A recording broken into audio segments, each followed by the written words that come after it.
জীবনানন্দ দাশ।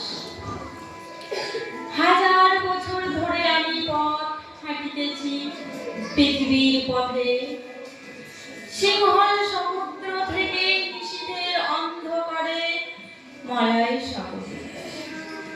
অনেক ঘুরেছি আমি বিম্বিসার অশোকের ধূসর জগতে, সেখানে ছিলাম আমি আরো দূর অন্ধকারে বিদর্ভ নগরে। আমি ক্লান্ত প্রায়, চারিদিকে জীবনের সমুদ্র সফে আমার দুদণ্ড শান্তি দিয়েছিল নাটকের বনলতাসে।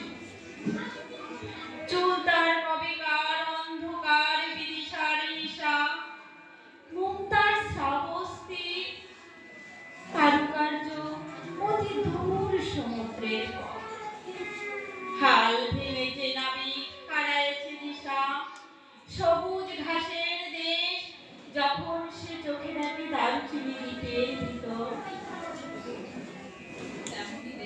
তেমনই দেখেছি তাই অন্ধকারে। বলেছে সে, এতদিন কোথায় ছিলে?